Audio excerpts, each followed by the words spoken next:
Ассалаумағалейкум, құрметті достар. Бүгінгі мына видеода кеше айтқандай болатынбыз.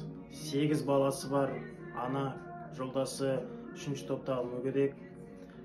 Енді үйіне барсақ көрсеңіздер, үйі сырый, жағатын көмірлері жоқ. Енді 1-2 бала емес, ойласаңыздар 8 баласы бар. Енді Алла солай берді, бұйырып тұр. Ештеңе кепілдік жоқ. Сол үшін жаңағы даже кішкентай балалардың ойнайтын ойыншығы да жоқ.